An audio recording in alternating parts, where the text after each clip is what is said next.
Series of tweets, President Trump is now denying a report that he has offered pardons to aides who break the law in order to fast-track the building of his border wall. The Washington Post first reported the story on Tuesday night, saying he was taking extreme measures to make sure the wall is built in time for the 2020 election. No surprise, perhaps. It wouldn't be the first time that Trump has reportedly said he would consider pardons. I never want anybody to be above the law. But the pardons are a very positive thing for a president. The question was asked yesterday about pardons with respect to Paul Manafort. I said, I'm not taking anything off the table. We're looking at a lot of different pardons for a lot of different people. Some of these soldiers are people that have fought hard, long, and then when they fight, sometimes they get really treated very unfairly. The power to pardon is a beautiful thing. You got to get it right. You got to get the right people. The president clearly likes the power of pardons. This comes as the House continues to weigh whether to launch impeachment proceedings against the president once lawmakers return to Capitol Hill next month. The Washington Post reports through his pardons of political allies, conservative defenders and others convicted of federal crimes, President Trump throughout his term has sent indirect signals of his willingness to help those close to him escape punishment. Mr. Trump has issued 15 pardons so far during his presidency. Speaking to the Washington Post, several Democrats said an investigation into Trump's pardons throughout his presidency is fair game because abuse of a pardon is an abuse of presidency. A White House official told the Washington Post that Trump was merely joking when preemptively floating the idea of pardoning people. And, Joe, that's exactly the argument he's used before. It was just a joke. Time and again, Dana Milbank again wrote a column this morning in the Washington Post about the president's, quote, jokes, and they end up not being jokes. And Jonathan Lemire, again, he often will say something, then back off, and then it always ends up with the president going back to his original position. So we can expect him to do that here as well. We're going to talk. I know you're in Boston. We're going to talk about the Boston Red Sox and looking like Secretariat, turning the corner at Belmont and about to do that massive charge into history. But before we do that, let's talk about the president. It's been confirmed by another media outlet that the president did actually say, do whatever you need to do. And if you need to be pardoned, don't worry about it. I'll do that later. Democrats obviously are very concerned about it, as are a lot of independents and moderate Republicans. And yet I saw a conservative writer yesterday say this would play very well with the Republican base. So was this perhaps as offensive and as undemocratic as it is and as illegal as it sounds, the idea, is this the president, once again, desperate and playing to his political base? Well, as noted before, the White House is spinning this as just simply the president, sort of offering as a joke. It was lighthearted. He doesn't mean it. But time and time again, we know that when he floats things, this is the excuse he uses to try to walk it back, even though there is some meaning to this. And that's what the reporting suggests, that he has said this more than once, that he'd be willing to offer pardons to those to seize the lands, to build this wall as quickly as possible. There are two things going on here at once. On one hand, of course, the wall was his signature campaign promise in 2016, that it would get built and Mexico would pay for it. Obviously, Mexico is not paying for it, and very little of it, if any, of the wall has been built.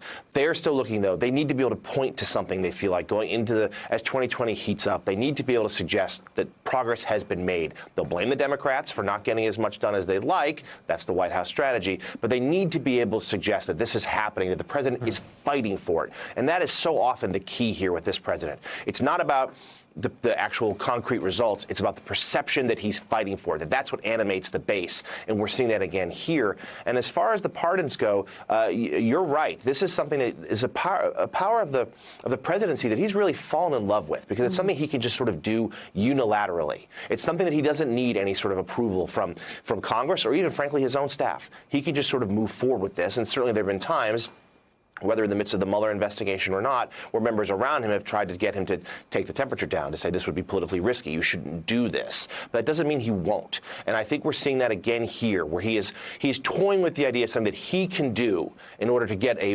regardless of the legality, regardless of the perception, regardless of the bind that it would put the Republican Party in, He's considering doing it because he thinks it would be for his political benefit. And right now, Nick, of course, the president's very concerned about his reelection prospects next year.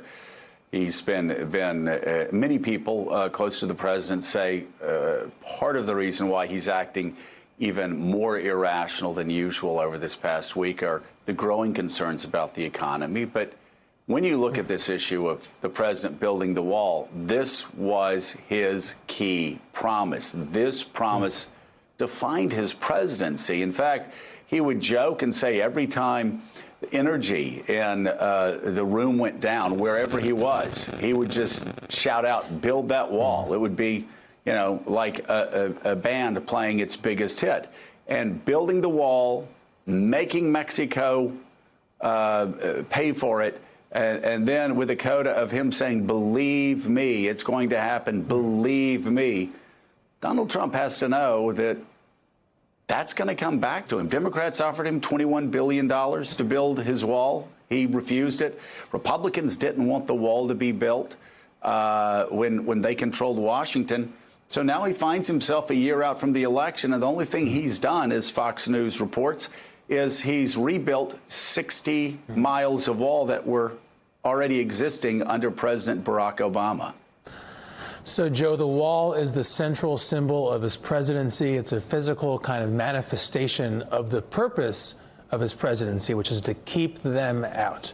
But instead of building the wall and making China pay for it, or Mexico pay for it, I should say, there is no wall yet, and there also isn't any money for it yet. I think what we have here is a problem that this was almost like a condo deal he's doing. He sold the heck out of it. He's branded it. But he can't find the money, and he hasn't gotten it built yet, and he's in a bind. So in 2016, he ran on the idea that we needed to have a wall, even though we already had a wall on a lot of the border. And in 2020, he's going to run on a wall that he hasn't actually built and claims exists. And it's just a reflection of how important this symbol is to his presidency. Well, you talk about a failed condo project. This is like a condo project where the rough outlines were sketched out, but he could never find investors. Again, yeah, exactly. Let me repeat it again for people that don't remember this. Donald Trump had Republicans running all of Washington for the first 2 years, and you go back and look at Lindsey Graham's quotes, John Cornyn's quotes, you look at all the Republicans' quotes, Nick, none of them supported building a wall. They said it was a stupid thing to do. They said it was a waste of money. And even when the Democrats gave him $21 billion to build his wall in part of a bipartisan, and it was a bipartisan immigration reform plan, the president said no. So here we are. He's got nothing to show for it. How does he go back to the electorate? He can't blame anybody but himself. Well, look, if you go on Facebook, you'll see ads, and on the YouTube page of the campaign, you'll see ads where they say the wall is getting done, promise kept. So they're going to run on building the wall regardless. It's going to be their strategy. But I think for the president, look, he's a builder, he's a real estate guy. I think more than any other policy, the idea of having something to point to, a physical edifice, is particularly important to him as a person. I'm not sure if his base is going to turn on him if there isn't 100 miles of black wall with pointy spears on top or not. It's never been clear to me for them if they actually care about the wall or the idea of the wall. But again, it's amazing to me that he ran on this myth that there was nothing down there, that people were walking across the border, which was not true. There was already a wall across a big swath of the border. There was security patrolling on other parts. We did not have a huge crisis when he was elected. We have more of one now because of events happening in the world. But a wall isn't necessarily the best place to handle it. And he himself, according to the Washington Post, has acknowledged this to his advisors. Yeah, it's a vanity project. And again, yeah, it was a vanity project. He used it as a symbol. A way to attack, quote, the others. But again, let's just talk facts. That's what conservatives used to claim that they were about, facts. Facts are stubborn things, as the old saying goes.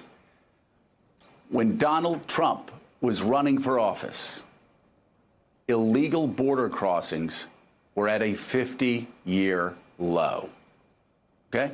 When Donald Trump was running for office in 2016, talking about building that wall, illegal border crossings were at a 50-year low. To put that in perspective, I was 3 years old and too young to play t-ball the last time illegal border crossings were as low as they were in 2016. And considering how old I am, that's saying a lot. Now, still ahead on Morning Joe, Senator Kirsten Gillibrand is bowing out of the presidential primary. What it means for the state of the race. She says she'll endorse somebody else. We'll try to figure out who that is. Plus, we're going to be talking to another presidential contender, Congressman Tim Ryan. You're watching Morning Joe, and as we go to break, let's watch that Fox News clip again that shows the president hasn't built anything when it comes to the wall. The president has made border security a mainstay of his message, dating back to the campaign with Build That Wall, and Mexico will pay for it, though that last promise is long gone. So far, despite the president's claims to the contrary, there is no new wall. Existing barriers have been replaced with new ones, same span, not new place. The total of repaired barrier is about 60 miles along that 2,000-mile border. The president also said in the tweet that the wall is going up rapidly. It is not. As we just reported, there is no new wall, only replacement for walls which were in need of repair or upgrade. Those are the facts. Thanks for checking out MSNBC on YouTube, and make sure you subscribe to stay up to date on the day's biggest stories. And you can click on any of the videos around us to watch more from Morning Joe and MSNBC. Thanks so much for watching.